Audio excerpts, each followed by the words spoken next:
नमस्कार। डिबेट अब तक में एक बार फिर आपका स्वागत है और मैं हूं दर्शपल गुप्ता।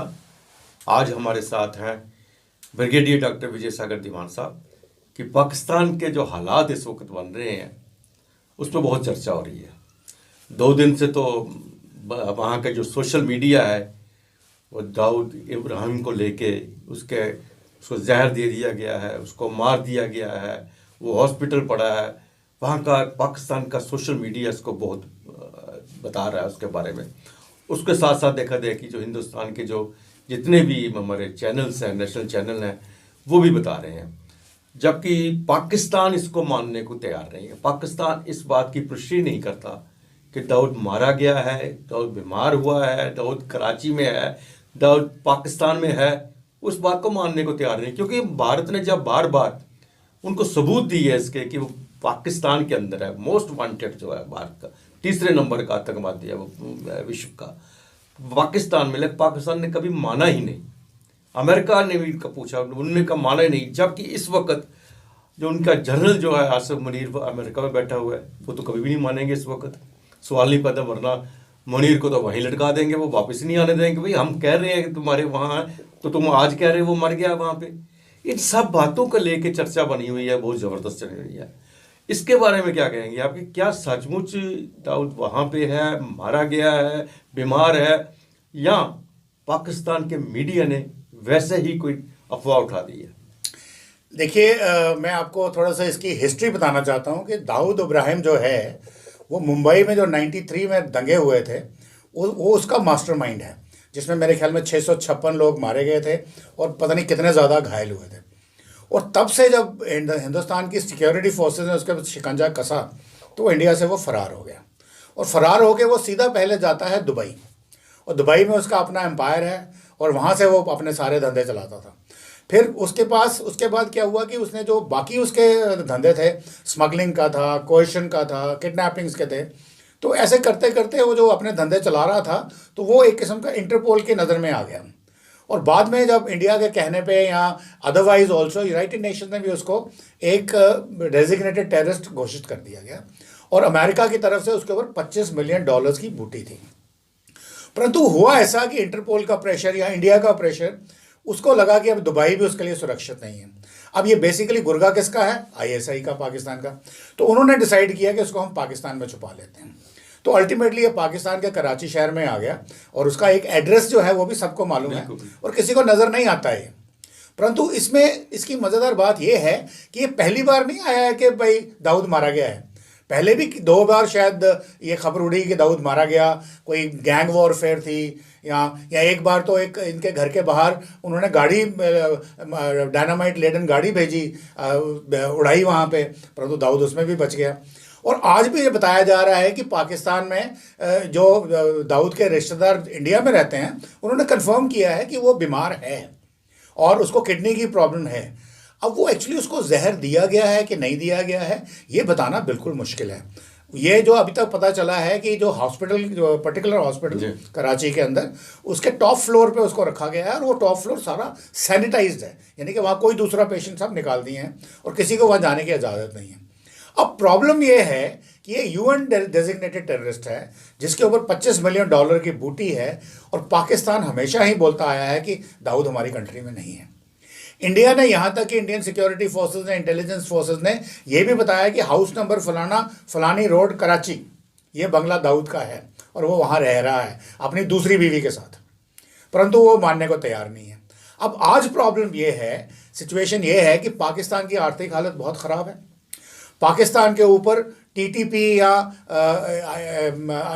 इस्लामिक स्टेट खुरासान का पूरा जोर है। अब इन हालातों में पाकिस्तान की जो माली हालत है, पहले वो एफएटीएफ की ग्रे लिस्ट में थे, बड़ी मुश्किल से ग्रे लिस्ट से निकाल के उनको नॉर्मल लाया है, परंतु उनके ऊपर कर्जा इतना ज़्यादा है कि $1 बिलियन के लिए उनको हाथ फैलाने पड़ते हैं। तो इस सिचुएशन में आईएमएफ ने इतने ज़्यादा अपने उनको $3 बिलियन की बात है, कोई बड़ी रकम नहीं है, उसके लिए भी इतने ज़्यादा रखे हैं उनके ऊपर अंकुश कि उसके लिए पाकिस्तान तिलमिला गया है। और अब ऐसी स्थिति में उसमें एक टेररिज्म का भी मुद्दा था और पाकिस्तान को बोला गया था कि आप अपने टेररिज्म को कंट्रोल करिए, आप जो आपकी टेरर फैक्ट्री जो आपने बनाई हुई है उसको बंद करिए। आज अगर पाकिस्तान बोलता है, यहाँ प्रूव हो जाता है कि ये एक्चुअल में दाऊद है, या उसको जहर दिया गया है, या पाकिस्तान के फलां हॉस्पिटल में है और उसको उसको वो मर गया है, तो ये पाकिस्तान के लिए जो IMF के सामने शर्तें हैं या FATF की शर्तें हैं, हो सकता है वापस उसमें जाए। तो ये गले की हड्डी है, ना वो निकल सकते हैं और ना निकाल सकते हैं। अब पाकिस्तान में हमें कैसे लगता है, पाकिस्तान के जर्नलिस्ट हैं कारजू आजमी जी जी। अब क्या कहा जा रहा है पाकिस्तानियों की तरफ से, जो पाकिस्तानी इस्टेब्लिशमेंट है, कि कारजू आजमी एक बेकार सी जर्नलिस्ट है, जबकि हम मानते हैं वो इंटरनेशनल जर्नलिस्ट है, इंटरनेशनल रिप्यूट की जर्नलिस्ट है, और उसने किसी सोशल मीडिया से ये खबर उड़ाई है। कोई नहीं बोल रहा, सिर्फ आरजू काजमी बोल रही है, वो भी इंडिया के न्यूज़ चैनल पे आके।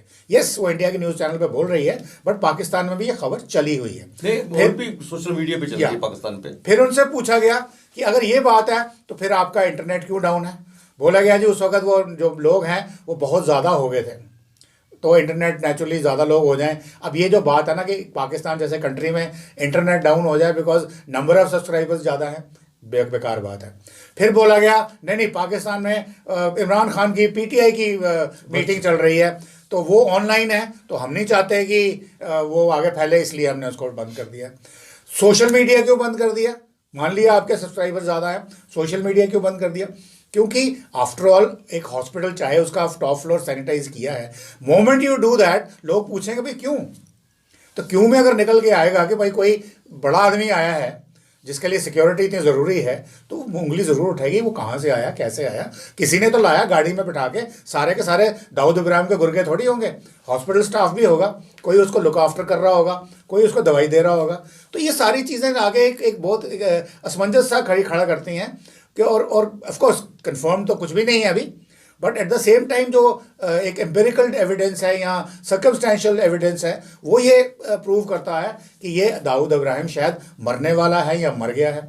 अगर वो मर गया है तो आई एम श्योर वो उसकी बॉडी को चुपचाप कहीं दफना देंगे। बिल्कुल। और उसके साथ में एक बात और मैं भूल गया बताना आपको, अगर यही बात थी तो अगर ये दाऊद इब्राहिम नहीं था तो जावेद मियां की फैमिली और उसके नियर बंदों को उनको क्यों नजरबंद रखा है? किया गया। बोला गया उनको सिक्योरिटी दे रही है। ऑल राइट, सिक्योरिटी किस लिए दे रहे हो आप?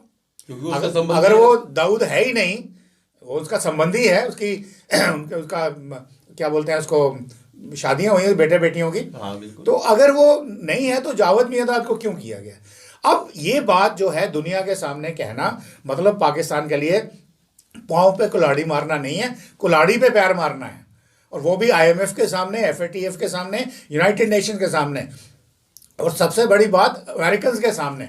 और हालांकि ये अमेरिकन को पता होगा, I am very sure, American की CIA, और अगर दाऊद अमेरिका में पाकिस्तान में रह रहा है अंडर दिस थिंग है, वो अमेरिका की रजामंदी से ही होगा, इसमें कोई शक नहीं है। तो ये बात चल रही है। दूसरा, जो पाकिस्तान के जनरल हैं, आर्मी के चीफ हैं आसिम मुनीर, वो इस वक्त अमेरिका में बैठे हैं। वो क्या कर रहे हैं इतने दिनों से?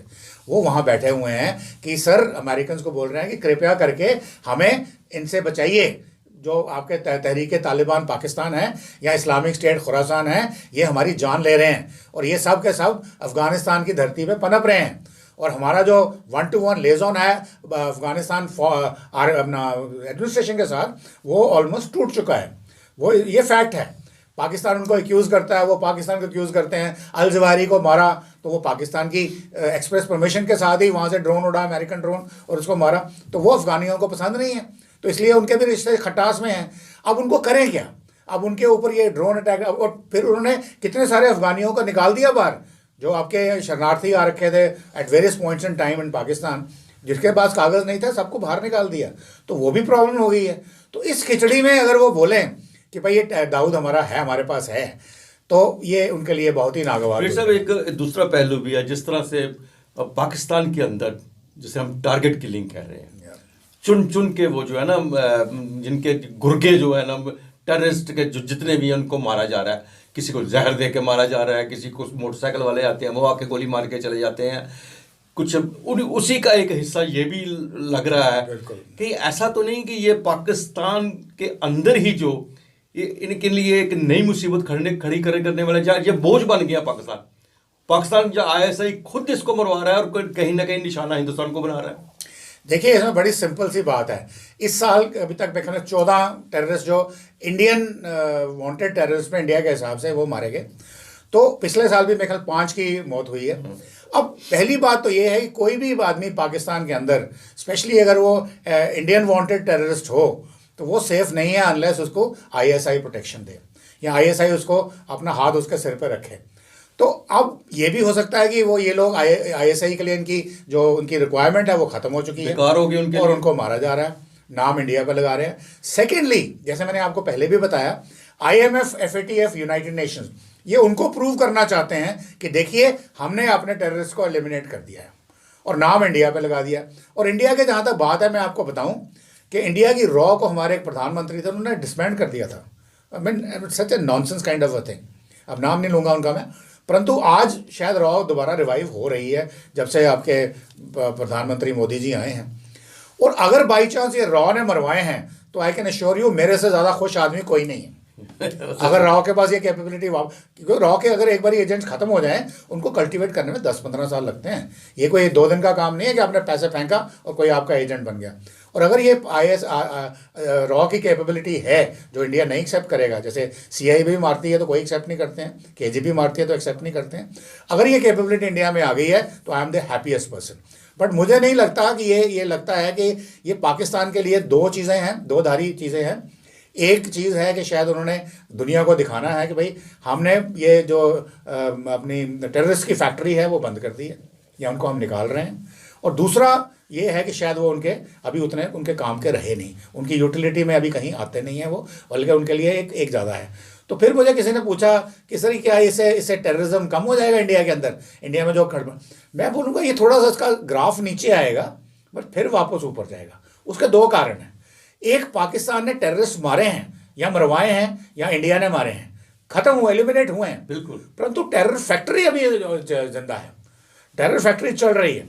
सेकेंडली, हालांकि पाकिस्तान की माली हालत बहुत ख़राब है, शायद उनके पास पैसे नहीं है इन कामों के लिए, अभी अपने खाने के लिए नहीं, अपनी देखने के लिए नहीं है, पर जो इसका फंडिंग है वो फंडिंग आ रहा है आपका अफ़गानिस्तान से या खैबर पख्तूनख्वा वाले रीजन से।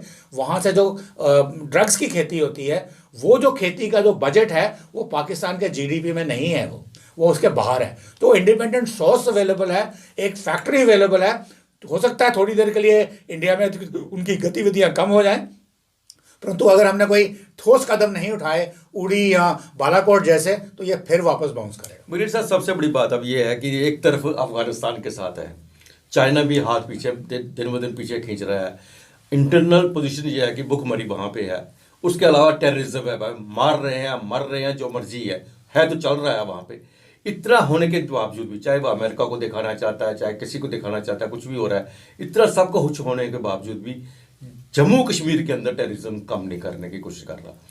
जम्मू खासकर जम्मू रीजन को जिस तरह से उसने निशाना बनाया हुआ है, हर दूसरे तीसरे दिन कभी यहाँ पे जखीरा मिल रहा है, हथियारों का जखीरा मिल रहा है, कहीं से आतंकवादी बॉर्डर क्रॉस कर रहे हैं, कहीं कुछ हो रहा है। मतलब जम्मू कश्मीर की बजाय जम्मू को ज़्यादा निशाना बना रहा है, सब कुछ होने के बावजूद भी।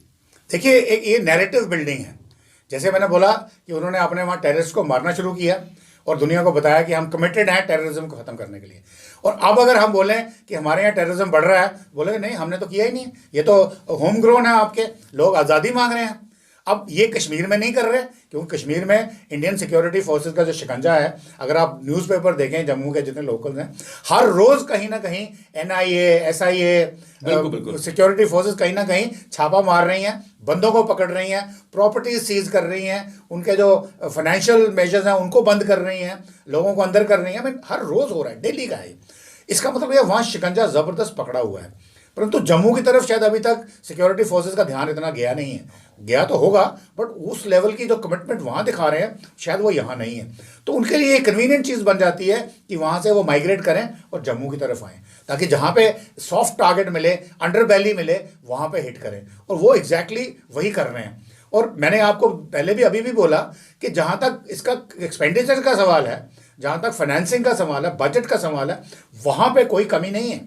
हालांकि पाकिस्तान में खाने को नहीं है, पर वो नैरेटिव बना रहा है कि देखिए हम इस वक्त कोशिश कर रहे हैं, हमारी हालत ख़राब है, हमारी हालत ख़राब है, हम कोशिश कर रहे हैं दुनिया को बताने के लिए कि हम टेररिज्म को कम कर रहे हैं, पर जो JNK में हो रहा है, जम्मू में हो रहा है, वो हमारा नहीं है, वो अपना ही है, जबकि फंडिंग उन्हीं की तरफ से। तो दोनों तरफ से उनको ये नैरेटिव सूट करता है, तो इसको एक्सपोज करने की जरूरत है। टेररिस्ट जो पकड़े जा रहे हैं, मारे जा रहे हैं, वो पाकिस्तानी है। बिल्कुल बिल्कुल, वहाँ के नेशनलिस्ट है, वो वहाँ की नेशनल नहीं, वही अब हमारी एजेंसीज को जरूरत है हाँ। कि उसको हम एक्सपोज करें, ताकि उनको बताएं कि भाई ये पाकिस्तान का असली चेहरा ये है। खैर ये हम पिछले 75 साल से कर रहे हैं और पाकिस्तान फिर भी नहीं सुधरेगा, और वो जो कर रहे हैं करते जा रहे हैं। बट अब देखना ये है कि ये जो मुनीर साहब, उनके आर्मी चीफ अमेरिका में बैठे हैं, अब इसको चाइना कैसे लेता है, क्योंकि अभी तक तो चाइना भी थोड़ा सा पाकिस्तान से खफा है, पैसे नहीं देते हैं। CPEC पे बहुत, इनफैक्ट CPEC की जितनी सारी प्रोटेक्शन है वो पाकिस्तान आर्मी या पुलिस नहीं कर रही है, वो चाइनीज़ खुद कर रहे हैं। जो आपका ग्वादर पोर्ट है, चाइनीज़ खुद उसको प्रोटेक्ट कर रहे हैं। इन अ वे अगर देखा जाए, पाकिस्तान चाइना का वेसल स्टेट बन चुका है, और उन्होंने वहाँ पे जैसे हमन तोता में तो ऑफिशियली ऑथराइज तरीके से उन्होंने लीज पे लिया है, यहाँ अनऑथराइजली उन्होंने ऑक्यूपेशन कर रखी है, जो पाकिस्तान के बस में नहीं है कि उसको वो इविक्ट करा सके। अभी देखना है कि उनकी इलेक्शन होती है कि नहीं होती है, कब होती है, कैसे होती है, that is to be seen. परंतु एक चीज़ दूसरी ये है कि ये सब चीज़ें जो हम बात कर रहे हैं, कल तक ये पाकिस्तान में ये बातें करना मना था। इवन लोग जेन्युइनली फील करते थे कि उनको 75 साल से घुट्टी पिलाई हुई है कि इंडिया हमारा दो दुश्मन है, कश्मीर हमारा है। परंतु अब जो क्या हुआ है कि इंडिया ने इतनी तरक्की आगे कर ली है, तो वहाँ के लोग भी इतने बेवकूफ़ तो नहीं है ना, तो वो समझना शुरू हो गए हैं। कुछ जर्नलिस्ट हैं जो बोलना जो शुरू हो गए हैं, कुछ लोग बोलना शुरू हो गए हैं, उनके जो इंटेलेक्चुअल्स हैं वो बोलना शुरू हो गए हैं, जो थिंक टैंक्स मान लो कनाडा में बैठे हैं, UK में बैठे हैं, अमेरिका में बैठे हैं, वो देख रहे हैं पाकिस्तान कहाँ और इंडिया कहाँ। बोलो हमें जो घुट्टी पिलाई कि भाई दुश्मन है, कश्मीर हमारा है, क्या मिल गया उनसे, और इंडिया कहाँ चला गया। तो ये थोड़ी चेंज शायद इस इलेक्शन के बाद मेरे ख्याल में आ जाए। तो हम यूँ कहें कि पाकिस्तान के लिए आगे कुआं और पीछे खाई है, ना वो अमेरिका की तरफ जा सकता है, ना चाइना की तरफ जा सकता है। अंदरूनी हालात उसके खिलाफ है, सब कुछ वहाँ का बदल रहा है, और लोग समझ रहे हैं कि हालात क्या है, हकीकत क्या है, उसको जानने की कोशिश कर रहे हैं, और जान भी चुके हैं काफ़ी हद तक। और उम्मीद करते हैं कि आने वाले दिनों में पाकिस्तान जो है उसको ये समझ आ जानी चाहिए कि अगर उसने अपने शहर में अपने लोगों की ज़िंदगी चाहिए तो कम से कम एक सीधी सादी ज़िंदगी दो, कुछ कमाने दो उनको कुछ करने दो। हर वक्त उनको टेररिज्म में, झूठ में, फ्रेम में मत रखो। ब्रिट साहब, आप स्टूडियो में आए, आपका बहुत बहुत धन्यवाद। धन्यवाद, बहुत बहुत आपने बुलाया, थैंक यू सो मच। आज के लिए बस इतना ही, अगले प्रोग्राम में फिर आपसे भेंट होगी, तब तक इजाज़त दीजिए, नमस्कार।